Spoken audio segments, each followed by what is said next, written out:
Now it's time for another Board Game Brawl preview with Nick Meanahan, sponsored by BoardGameBliss.com. Hey folks, my name is Nick, this is Board Game Brawl, and today we're going to be taking a look at a game that is currently seeking funding on Kickstarter. That game is called End of the Line, and it's from the company Fight in a Box. Now, if you like what you see throughout the rest of this preview video, I'm going to encourage you to go to the official Kickstarter project page. There's going to be a link in the bottom section underneath this video in the description section that will take you to the Kickstarter page. Also, if you click on the icon up in the top corner, that will also take you to the page. Find out more information and hopefully consider backing the project. Now, what is End of the Line? This is a strictly competitive game where it's last man standing, or in this case, last family standing. The world has come to an end, and you and your family are trying to survive. Husband, wife, son, daughter, and dog, of course. And you are just trying to get as many resources as you can in order to survive. And how you do this is by waiting in line, as you might do in real life in pre-apocalypse, for your resources and food that are being handed out to the survivors. It's ammo, fuel, food, water, and also a black market where you can swap goods. You have to wait in line to get your stuff every day. But of course, things are a bit more complicated than that. Everyone is scrimping and scrounging for as much as they possibly can, even if it's at your expense. So let me go ahead and give you a brief look at how the game is played with a prototype version of the game. So a lot of what you see here may change in the final version, just keep that in mind. Then we're going to come back, I'll give you my final thoughts.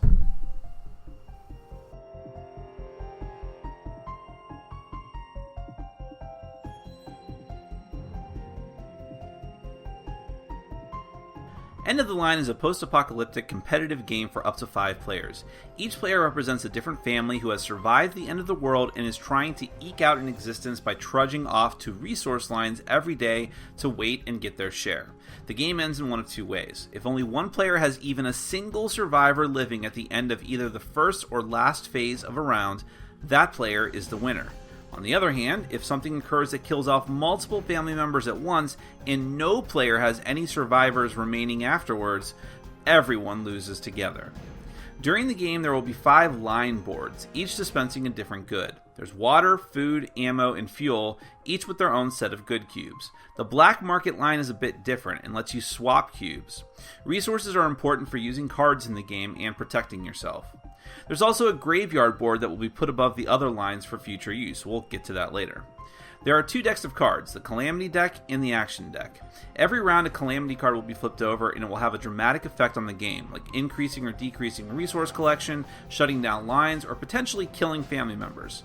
The Calamity card also dictates the order in which the lines are resolved, with the black market always being last. In the Action deck are 3 types of cards: Laws, Events, and Now cards. The white law cards will change the game state when played on any of the lines. They might modify the resources people get, send family members home, or kill them. Event cards are also played line by line and will have a special beneficial effect for you and may potentially harm the other players. Now cards are very similar to event cards, but you'll be able to play them immediately from a special hand and immediately gain a beneficial effect, like manipulating the line order or getting fast resources. Each player has a set of family meeples: a dad, a mom, a son, a daughter, and a dog. You'll also have a pass card and a home plate card of your color that you put in front of you, as well as some starting resources and action cards. Someone will randomly become the first player and take the first player card. Each round is broken into 6 phases. Phase 1 is the Calamities. Whomever is the first player flips over the top card and everyone suffers the effects. Phase 2 is Drawing. In order, players spend resource cubes to get more action cards. Your first cube of a type spent gives you 1 card. For a second card, you must either spend a different type of cube or 2 of the same type that have already been used, followed by 3, then 4, etc. Your maximum hand size is 10. Phase 3 is Civil Improvements. This is where you get to play law cards onto the various line tracks. Each player will set up a stack of cards simultaneously. Put as many law cards as you have and want to play on top of the stack, followed by your pass card right after them, signifying that that will be the end of laws to play. If you want to play no law, you just put your pass card on top of the stack of cards. Once everyone is locked in, you'll go around the table and each player plays 1 law card or passes off the top of their stack. Put it on the line of your choice, either face up, which means it takes effect immediately, or face down, which means it will be triggered later. After playing, immediately get a free action card and put it underneath your stack. Phase 4 is family placement. In order, players take turns putting a family member on one of the tracks, closest to the top of the track. Every family member from every player that's still alive must be placed. Phase 5 is the complex sequence of line completion. There's several different sub-phases here. First, there is another planning phase, this time for the event and now cards that I mentioned earlier. Go line by line where you actually have family present and place cards face down in a stack with all the cards you want to play above the pass card, just like when you were planning the law cards. One by one, in order, players will flip over their top card and resolve it for that line, even if all of their family members are gone or dead from that line.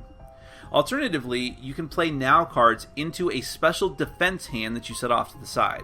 As long as they're used before the last player passes on the final resolved line, the now cards effects can be used by you at any time. Next is line collection. Starting with the line as depicted by the Calamity card, everyone gets resources in order. The first place family member takes one of the appropriate cubes plus a bonus one. Every other family member in line gets one except for the dogs and whoever is dead last in line. Afterward, collect your surviving family members and put them back in front of your home area. The black market lets you swap one cube for two different cubes of the same type. The first player can do this twice, and again, the dog and last player get nothing. Phase 6 is passing the button, but first you must check to see if someone has won, or if a line must be closed. Every time someone dies, their meeples fill up the graveyard spaces, starting from the left, which is the black market, and moving to the right. When a space has a number of meeples in it equal to the number of players, that line will now be closed for the duration of the game. And that's it. The game keeps going like this until all players are dead or all but one of them is. Now, let's get to my final thoughts. End of the Line is a very interesting take on not only the post-apocalyptic genre, but also the resource management genre, because there's a lot of different disparate elements that are mixing together here, but the idea that it's not, okay, it's post-apocalypse, now everyone's just trying to murder each other with their guns and their chainsaws. No, this is more of a resource management game, and it's simulating all this crap that we normally have to go through in normal life of waiting in lines to get stuff, but taken to the extreme, almost like, the Soviet bread lines of the early 80s or something like that. And I appreciate that they went that extra mile to make the game have a theme that seems similar but also disparate at the same time. And the fact that you have all these different mechanisms, like how you draw your cards, it also involves sacrificing resources and using your cards for different things and using them at the proper time. The whole element of making a stack of cards in order to activate them, to sort of bluff out your opponents, like, okay, here's my whole stack of cards, how many of them is that player actually going to use, and how many of them are they just sort of bluffing with? In fact, you could do a whole bluff and just play a law card, for example, that isn't even applicable for the place where you're planning on putting it. You put it face down and try to freak people out. There's a lot of that stuff going on there, which again simulates, it goes back to the theme of everyone competing against one another for this very scarce amount of resources. You'll do whatever it takes, including, laying down the laws yourself, and however you have to do that, or playing these nasty event cards and the nasty, the now cards, which can help you, save you in an emergency situation, or really stick it to your opponent, really when you most need it to. So there's a lot of interesting elements going on with the card play there, and the whole element of putting yourself in the line and how that works out, because, and again, you can play cards to influence that, but making sure that you get the most resources possible out of that element by possibly putting as many family members as you can in that line, but hoping your opponent doesn't play a really nasty card to make that a bad idea. Also, I like that the game has this sort of internal timer. So the game keeps going down as people die, the elements lines close and things just get even more hectic and worse, and as resources become even more scarce, as the calamities continue to occur every round, somebody's going to die, and the game is going to end at a certain point with the player elimination, and someone is going to be the top of the heap, hopefully, it's possible that everyone dies as well, which is another interesting element to throw in the mix that sort of raises the stakes higher. So I think that people who like the theme, which is the post-apocalyptic theme, and being a prepper and all that different type of stuff, sort of hoarding your supplies, people who like that theme, but also are a fan of Euro game elements, things that are not just strictly throw a bunch of dice out and hit the other person until they stop moving.